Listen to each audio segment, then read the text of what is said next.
So today I have the honor of introducing once again my friend, Mayor Donnie Tuck.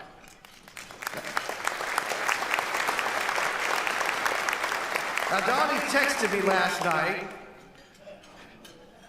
and asked me not to read his bio. He's under the table there, I think. And you know what? And I didn't text you back, Donnie. I'm very sorry. Very sorry. I will not, because if you don't know Mayor Tuck by now, my little bio isn't going to help much. But I can tell you that standing up here and introducing you for so many years now has been a great pleasure and one of the greatest honors of my life. And working with you and all the things that you do for the city of Hampton has been just tremendous. So Mayor Tuck has served our great city since 2010, when he was first elected to the city council. And of course he was re-elected and then eventually took the office of mayor in 2016. But earlier this year, he decided not to run for re-election and will be passing the torch over to the current vice mayor, who we now call Mayor Jimmy Gray.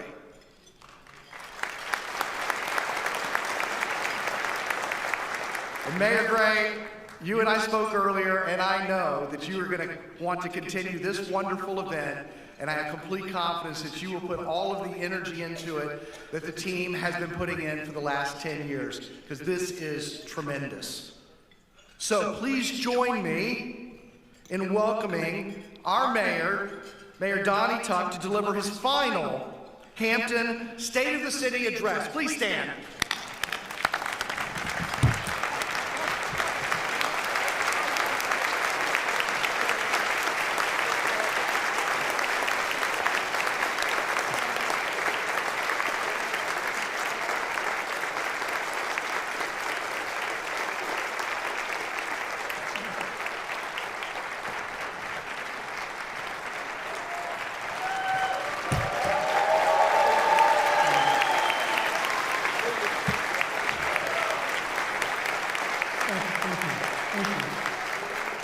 Thank you, Rob, for the introduction. Rob and I had this standing thing. Duke beat UNC this year in football, so I said, Rob, make sure your father goes to see next year's game. Nobody got that.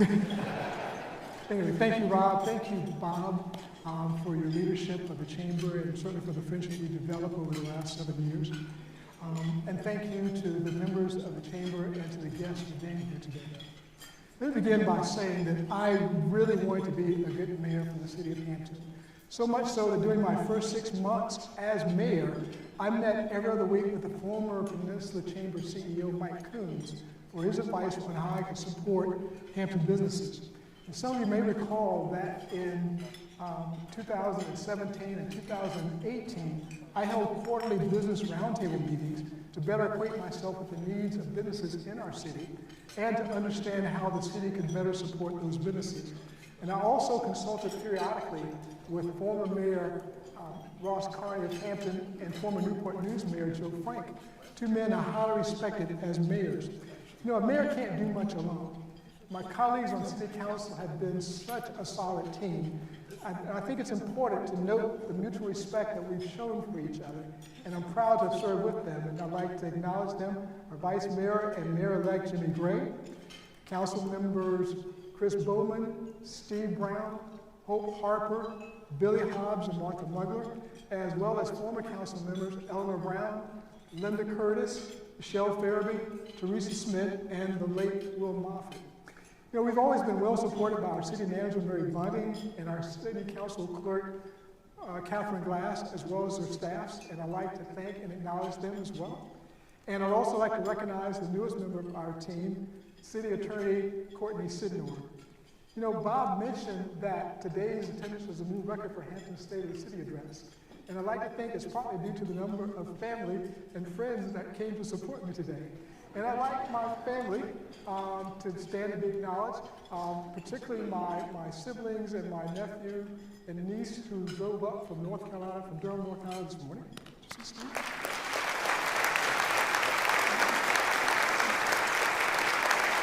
Thank you. And I do want to express my regrets that my wife, Robbie, could not be with us today. She's really an amazing woman. She's very caring, she's generous, she's supportive, and she's very thoughtful.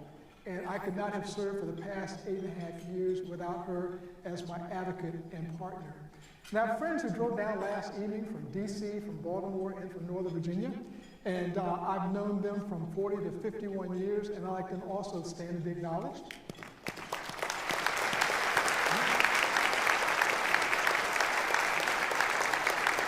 And then I have another table of friends that are also invited that I've known for 15 or more years, and I'd like for them to stand and be acknowledged as well. And then most of us sitting at table 25, so they'll know who they are.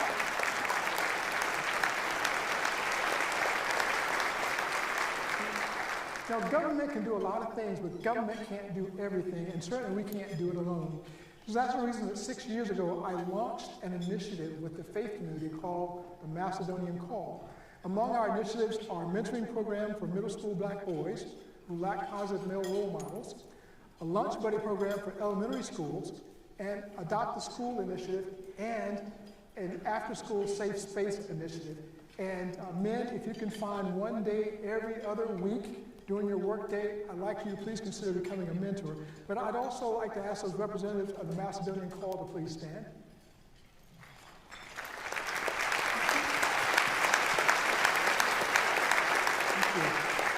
And last but not least, I want to thank my fellow mayors from the 757, as Virginia Beach Mayor Bobby Dyer would put it, for being here with me. And we have really moved the needle when it comes to collaboration on things that benefit our region. So I'd like to ask, I think Mayor Jones, Mayor Alexander, and Mayor West to please stand.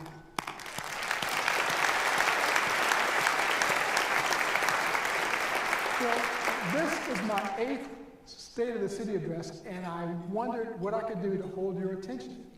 So I've been practicing whipping my flirts. Yes, whipping my flirts. It's fall coolerisms. I found it after shocking the woe by the fabrical pools at the American Theater. Some people ponder if I spimerize my niches. A large lotion of each one, but not all. Today's speech will be post-challenging because I'll be whipping my flirts. But enough about that. Everybody catch up?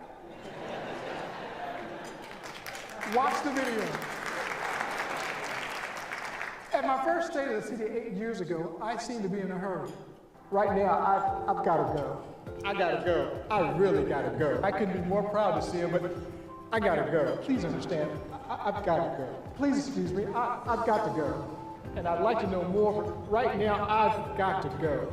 Right now, I've really got to go. And I said the following. We cannot be afraid to take risks, but those risks have to be calculated risks based on research and preparation. We cannot be afraid to take risks. And I also talked about moving beyond my comfort zone and shared a 1978 made-for-television video to emphasize the point. Like any good journalist, I was thoroughly prepared for my assignment. I worked hard to get myself in good physical condition and had attended practice for a week where Coach James Lindsay and the players were patient in teaching me the running plays in the veer. So when the call came, there was no hesitation on my part. I was ready to go. I lined up for the next play, a counter option. In retrospect, I can't help thinking that the defense was psyched up by my presence in the backfield. And while I like to say that my football skills improved in the almost 44 years that passed between that video and this video, back to the top.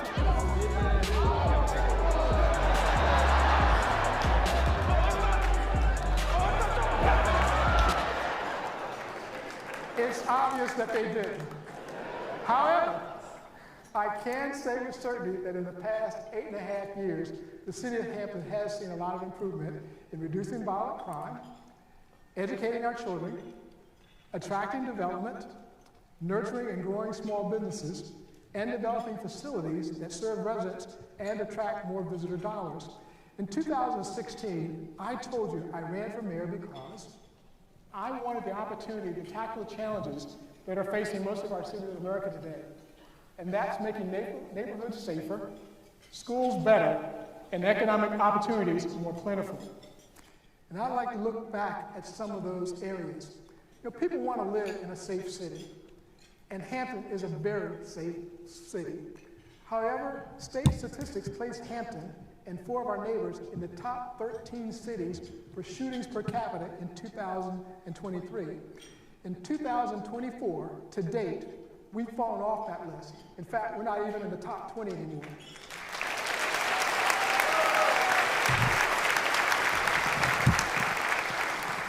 Hampton has reduced our homicides by more than 60%, and our non-fatal shootings by 42%, a remarkable decline in 1 year. Crime is not widespread in our city, and in fact, it's rarely random. Most perpetrators know their victims, and think about this. Is it realistic to believe or to think that our police division can anticipate when 2 neighbors would get into an argument with each other and then pull guns and shoot each other? The answer is no. And yet, many of the shootings and homicides in Hampton are the result of similar interactions.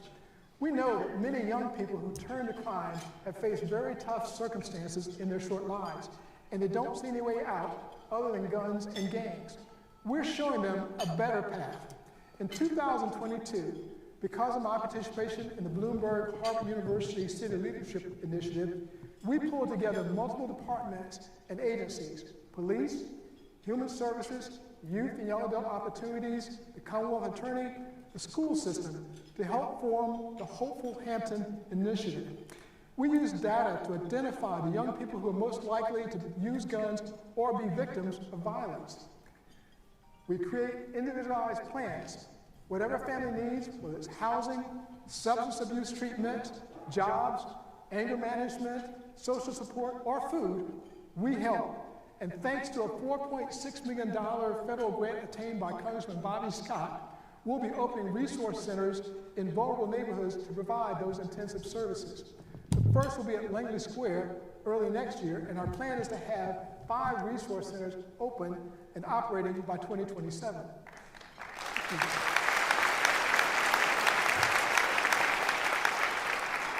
In the 2016 State of the City, we were proud to highlight significant improvements in our public schools. It's just over half our schools were fully accredited, and our on-time graduation rate had increased to 90.7%. Since then, our school system reinvention has accomplished much, much more. All 29 K-12 schools are fully accredited without conditions, and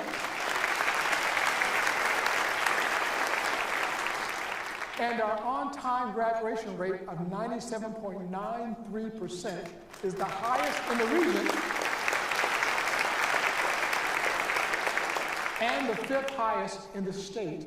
Now, thanks to the leadership of the school board and support from City Council, Hampton City Schools administration and staff developed the Academies of Hampton, which you've heard already about. The Academies of Hampton has been such a success that former Governor Terry McAuliffe called it a model for the state. And in May 2023, U.S. Secretary of Education Miguel Cardona said he'd like to see what is happening at Bethel High School recreated nationwide. Hampton is the first school system in the nation to be designated as a K-12 for next generation learning community.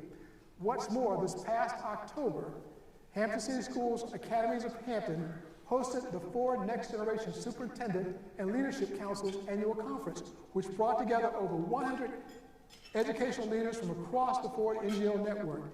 And to top it off, over 25 school divisions statewide have purchased Hampton's core curriculum because of our rising test scores.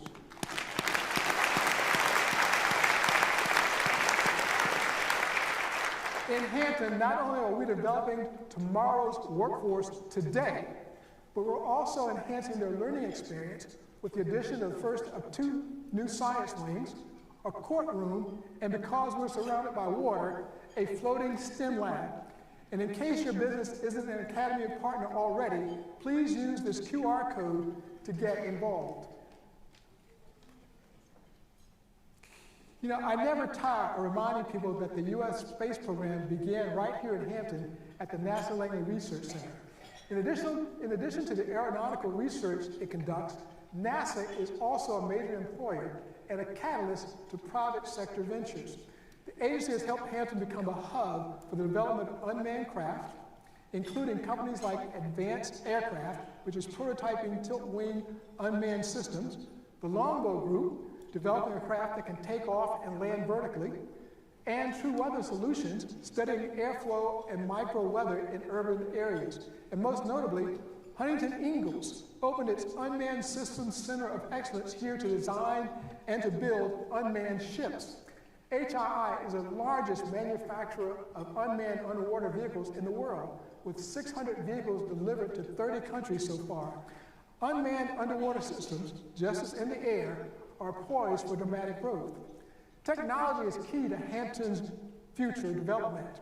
The Reactor Technology Innovation Center is nurturing startup businesses that are using new technology, including Pancopia, which is creating biological waste disposal systems, Tidal Flight, which is developing a hybrid electric seaplane, Psionic, which is using lasers to develop accurate, undetectable navigation systems, Gizmo Power, which is developing mobile solar mega generators, and that's not all. The IncuHub in downtown Hampton and Makerspace at Fort Monroe both support entrepreneurs. You know, Hampton has long been an innovation leader and will remain one in the future. Traditional industries are also growing. The first of 2 light industrial manufacturing buildings at Phoenix Commerce Center will be completed by the end of this year, and the second shortly after. Harbor Commerce Center is open and 100% leased by Huntington Ingalls Industries. And HII also brought 1,000 jobs to Hampton by expanding into the next center in 2020. Construction is well underway at the Hampton Roads Logistics Center at Hampton Roads Center North, and this $41 million project will enhance our ability to attract additional jobs and investment. Levier, which straddles the Hampton-Newport News line, is in the midst of a $72.3 million expansion to produce next-generation mining equipment.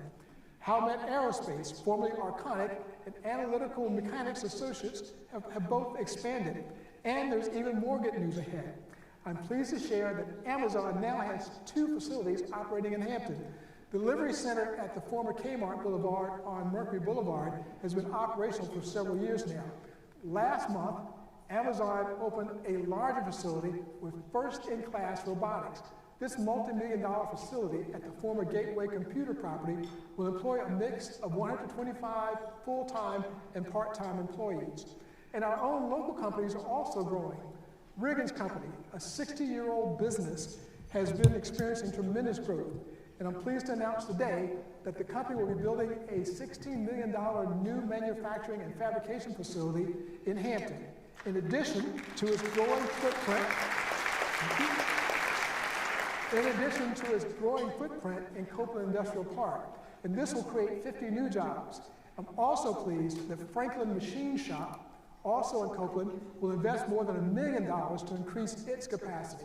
And finally, Amory Seafood, a 4th-generation, 100-plus-year-old Hampton-owned business, will expand its processing of blue catfish, thanks in part to a state grant. If you don't know what a blue catfish is, go to your nearest grocery and look for the biggest catfish you can find. That's a blue catfish. The expansion will provide jobs, improve the health of the Chesapeake Bay by reducing an invasive species, and provide tasty, fresh, local fish. You know, I cut a lot of ribbons in the last 8.5 years, including a number during COVID. Every locality in this country is experiencing a drop in physical retail stores. But one of the things that Hampton is not seeing is a slowdown in retail spending. In fact, our revenue from sales tax was $6.5 million more last year than it was in 2016. Grocery options have tripled. Kroger built a large new store that is spurring the renovation of Riverdale, and Aldi and Lidl also built stores. And I'm proud to announce that we have one more on the way. A new specialty grocery and garden market will fill a much-needed gap in downtown. Norman's Market will offer local, healthy food which will support our farmers and producers. The grocery market shakeup created vacancies that were repurposed in creative ways. In Coliseum Central, one former Farm Fresh is a very popular One Life Fitness. And in Hampton Town Center, a Riverside medical practice opened last month in another former Farm Fresh. I can share with you some more news. That center is about to become even more busy. with a new U.S. Chef store and a Funplex indoor trampoline park. You know, we've attracted businesses that offer in-person entertainment. Think about it. You can't climb a rock wall, jump on a trampoline, or have a paint and sip party online. In terms of social and entertainment centers for adults, we're overflowing. It's hard to remember, but 8 years ago, with the venerable St. George Brewing Company, we were just a one-brewery town. Since then, we've added Ouzelfinch, Bull Island, and Capstan breweries, as well as Sly Clyde Cidery. And the Vanguard is also a brewery, but so much more, with a full restaurant, distillery, and a big stage to welcome national acts. The other major addition to retail centers, restaurants of all shapes and sizes. We eat out a lot, and spending on meals has grown almost 50% in the past 8 years. I can't even begin to name all the restaurants that have opened here in the past 8 or so years, but we've captured some on the screen. And to facilitate future development, the city has extended Coliseum Drive from Hampton Road Center Parkway to Butler Farm Road, and extended Commerce Drive from Convention Drive to Mercury Boulevard. Now, landscaping and lighting might not sound very exciting, but sprucing up our city enhances safety, business development, and pride among residents. East Pembroke Avenue has gotten a major makeover that should help revive and attract new businesses like Buckrow Coffee. And now I can announce that PCs for People will open in the Buckrow Shopping Center. The nonprofit helps to bridge the digital divide by offering computers, internet, training, and support to underserved households. You know, downtown is in the midst of new landscaping and other enhancements. Next year, we'll begin a renovation of the Booker T. Washington Bridge on Settlers Landing Road that will include structural upgrades, pedestrian walkway improvements, and dramatic uplighting that will be seen from the interstate as well as downtown. There's also new lighting to help drivers along the Neil Armstrong Parkway, and FEMA has received a Main Street grant that will enable it to create a plan for its business development. You know, thanks to new quality hotels, tax revenues from Hampton States have increased by 2/3 in the past 8 years. That's money that can be used for projects that directly benefit residents. Also, those visitors support jobs and businesses here. We attract actually more out-of-town guests for sports and entertainment events because they have quality places to stay. And studies show that once people visit our city, they want to come back. Our rich and diverse history is one draw. In 2019, the 400-year commemoration of the first Africans to arrive in English colonies brought visitors from all over the globe and attention from media all over the world. And Fort Monroe is still a strong tourist attraction with a new Welcome Center and museum, as well as a 1619 memorial that is underway. You know, the City Council's strategy to become a youth sports destination is a key component of our economic growth, as are our rich history and our amazing natural assets. The city's Economic Development Authority purchased the Boo Williams Basketball Center, what we like to call the Booplex. It continues to draw basketball players from around the country for tournaments, as well as college scouts. It also hosts gymnastics, volleyball, and track. And new temporary flooring has been set up at the Convention Center to allow basketball overflow games, as well as volleyball, cheer competitions, and gymnastics. In 2017, with the city's assistance, Bill Mullis purchased, reopened, and improved Langley Speedway, which will turn 75 next year. And this year, we even got a visit from Dale Earnhardt Jr. War Memorial Stadium, which hosts the Peninsula Pilots, received a complete overhaul, including a new entry, scoreboard, concession area, and pavilion. And yet it still retains its old-time charm. The city's Aquaplex opened in the fall of 2022 to much fanfare as a 4-in-1 swimming center. In just 2 years, this state-of-the-art center has already hosted 34 major swim events, as well as 30 high school meets. In the summer, it's a very lively outdoor water park. It's also heavily used by residents, with all 4 high schools holding meets there. And swim lessons there are part of the elementary school PE curriculum. Many adults swim there through the Silver Sneakers Medicare Supplemental Insurance Program. And all these tourism venues also provide Hampton's young people with high-caliber facilities. Speaking of education, Hampton University is consistently ranked in the top tier of historically black colleges and universities, and nationally ranked among all universities. Hampton attracts students from all across the country and around the globe. And our city is richer because many of these young people decide to return here to work and to start businesses. And that number is on the rise and will continue to increase. Over just the past 2 years, Hampton has seen a 30% increase in the number of students who apply, and enrollment has increased at pretty much the same pace. And Hampton U is a top employer, economic engine, and a part of our social fabric.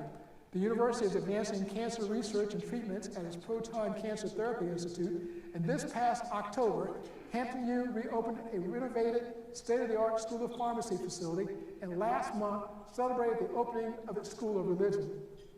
Virginia Tech has expanded its educational and research footprint in Hampton as well.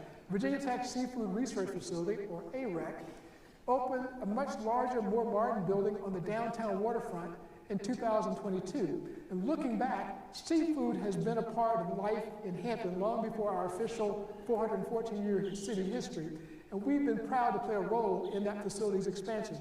Moving forward, graduate students, professors, and scientists will find new ways to ensure that seafood stays an important part of our diets and of Hampton's economy.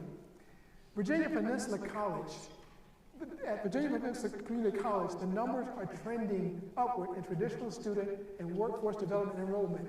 In 2021, a roof collapse at the Hampton campus ruined the college's Mary T. Christian Auditorium. The theater is scheduled to reopen in fall 2025, creating a new asset in Hampton to make access to the arts exciting and affordable. And finally, the original Hampton campus will receive a facelift beginning as early as winter 2025. The new Student Success and Campus Administration building will replace the college's 3 original buildings with a new, beautiful structure. Bryant and Stratton College, with a campus and Peninsula Town Center that opened in 2010, turned 170 years old this year. It distinguished itself from Hampton's other universities and colleges by not only offering bachelor's and associate's degrees, but also diploma programs. Speaking of our federal partners, NASA Langley Research Center has been here for more than a century and continues to honor that legacy while advancing flight technology. Some of that work is being done at the state-of-the-art Kathleen Johnson Computational Research Facility, which opened in 2017. And looking ahead, NASA is finishing a $43 million vertical wind tunnel and Flight Dynamics Research Center, which is scheduled to open next year. The construction of these 2 new facilities ensures that NASA's original home will continue to be a vital part of the space agency through future missions. And in fact, NASA Langley has a key role in the Artemis campaign, which will return astronauts to the moon to explore more of the lunar surface than ever before. Joint Base Langley-Eustis is seeing unprecedented growth. More than $300 million in construction is underway, including a facility and dormitory to support the new F-22 Formal Training Unit and its 750 people. Other plans include a National Guard Cyber Operations Facility and an Air Force Intelligence Targeting Center. We're grateful to have such a large military presence here for other reasons as well. Volunteer airmen have cleaned up streets, tackled projects at Bluebird Gap Farm, and landscaped older cemeteries. And even if they're here just temporarily, they're proud to be a part of our community. The Hamptons Veterans Administration Medical Center is in the midst of one of the largest active duty and military retiree populations in the nation. An expansion already underway will house a new primary care facility, sleep clinic, and administrative offices. Looking ahead, patient count is expected to increase by 25%. The center is creating a plan for future renovations that would improve hospital efficiency and extend the building's use for 50 years. But still, the buildings here can't meet the needs. So outpatient clinics will be provided and housed at the Langley Air Force Base and in Chesapeake, and both will be under the umbrella of the Hampton Medical Center. You know, health care is crucial, and mental health care has been pushed to the forefront. Riverside Health System built a state-of-the-art emergency room for people in mental health crises. The need is so big that the Community Services Board is building an additional center named for our former longtime sheriff, B.J. Roberts. Centera Careplex brought back its labor and delivery center, which allowed children to be born in our city again. And looking to improve maternal and baby health, particularly for Black women, they also added a hospital-connected midwife office. Our TV famous entrepreneurs, the Mango Ladies, just opened a new concept medical practice.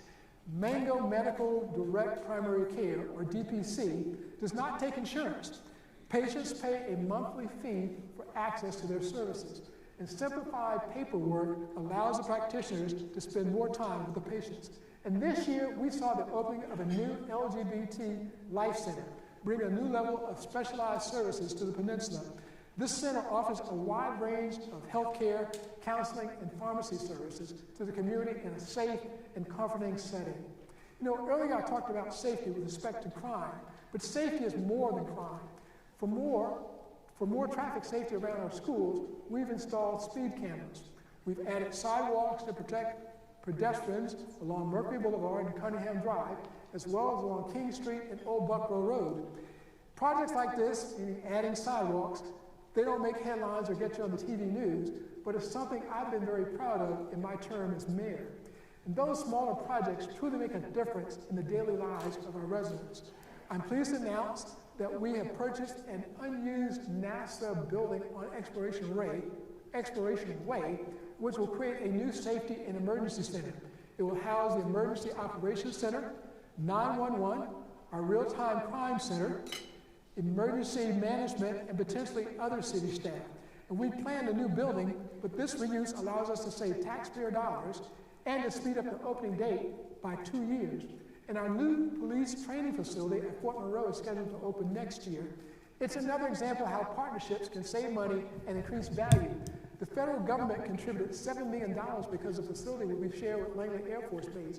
It will allow us to close an outdoor firing range that has created noise in its surrounding neighborhood. And we're also building a new fire station in Witt that will better accommodate the new firefighting equipment and increase the radius of coverage. It's expected to open early next year. And looking ahead, we also have plans for a new station in Phoebus. Transportation is crucial to our daily life and to our quality of life. And in fact, we need to be able to get to work, to school, and other activities.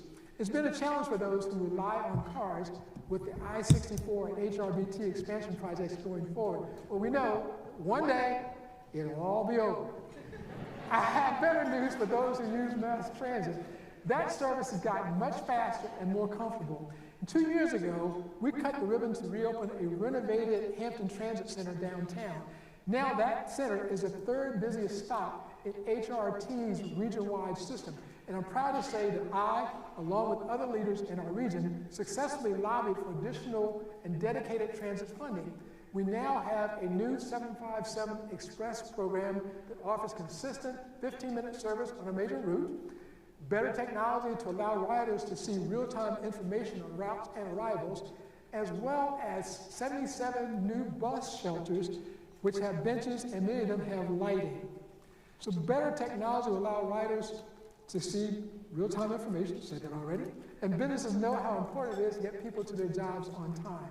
You know, Hampton has an amazing quality of life, and we've taken deliberate measures to increase our residents' ability to enjoy our assets.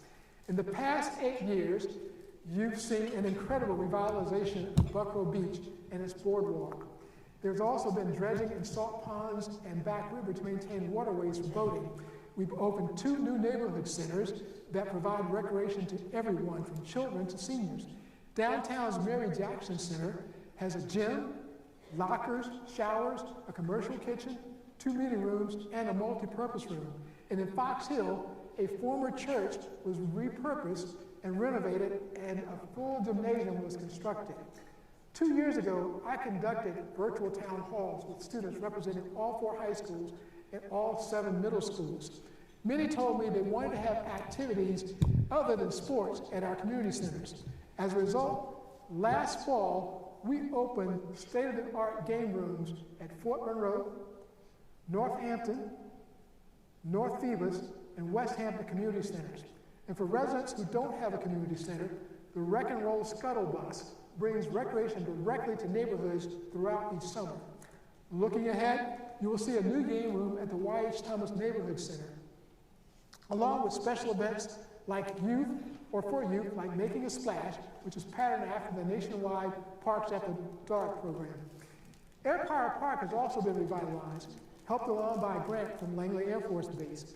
That included restoration of historic aircraft, renewed landscape, a new kayak launch, an expanded dock and elevated grounds to make it more resilient from flooding. The water walk pathway creates a connection between that park, the Coliseum, all the way to Bass Pro. We have athletic and active facilities that support young people and some adults with opportunities not available in most cities our size. We have football, baseball, basketball, track, volleyball, race cars, BMX, swimming, diving, cheer, gymnastics, and sailing. Darling Stadium, home field for all 4 high school football teams and host site for band competitions and large-scale events, has new turf and other upgrades. And a new pier at the Fort Monroe Community Center serves Virginia Youth Sailing, which offers sailing lessons and regional competitions.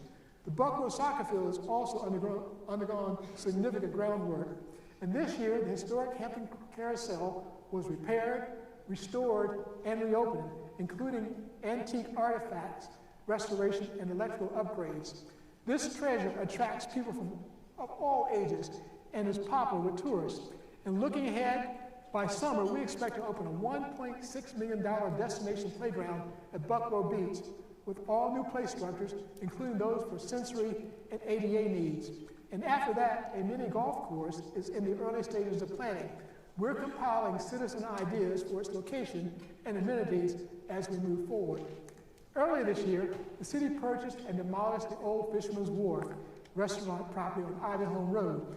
Although there are no concrete plans for what it will become, it could contain some sort of waterfront recreation. And finally, the YMCA, a nonprofit, long-time community institution, is also planning a major upgrade, thanks in part to an $850,000 federal grant requested by Congressman Scott.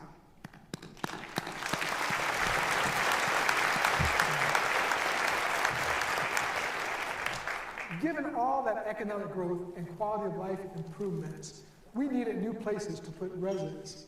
The housing market remains very, very strong, and we've had many new luxury apartments to help fill that gap. Dan Aston's Monroe Gates filled up almost immediately after opening and proved that Hampton has a market for upscale tenants. I announced the 5-story downtown project that became Constellation on King way back in 2016. The Lips Apartments in Coliseum Central offer walkability to fun and to work, and Lumen is located close to NASA and Langley Air Force Base. Overall, that's more than 2,500 apartment units already fully leased. Every building at Fort Monroe that has been repurposed into housing is full. It's one of Hampton's most desirable neighborhoods. And there's more on the way. Townhouses are under construction on Freeman Drive, the final section of the H2O development. The current Grant Street project will extend the road between Armstead Avenue and Grant Circle, opening lots for housing. And the demand continues to grow. We were sad to see the closure of Woods Orchard, a farm stand and tourist attraction for more than 80 years. However, that land sale will make room for additional housing in addition to other exciting projects. And that's all I can say today, but watch for more announcements. Also looking ahead, I'm also pleased to share that we have a development deal for the College Court area of Buckrow that will result in new single-family homes between North Mallory Street and Old Buckrow Road. Resilience is an important part of our current conversations. Looking forward, we're seeing more frequent and more severe flooding that makes our roads impassable. We are a coastal community bordering the Chesapeake Bay and Hampton Roads, with rivers and creeks threading throughout. We don't want to build walls and shut ourselves off from the water to protect homes. With 142 miles of scenic navigable water access in our city, the water serves crucial purposes: seafood and fishing, boating, parks, and wildlife habitat. That water recreation also brings us tourists. Hampton is a city nationally and even internationally known as a leader in addressing the challenges of flooding and water pollution in a new way. And that's not all. We are tackling projects that will provide recreation or business improvements or business benefits. We issued the first environmental impact bonds in the state, seeking to measure and share methods with other localities. We're also expanding a lake on Newmarket Creek to hold more water runoff.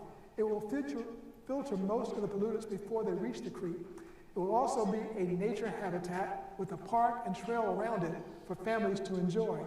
We worked closely with the neighborhoods around these projects to make sure they understood the benefits. Solutions are incredibly expensive, and we're obtaining grants as well as bond funding.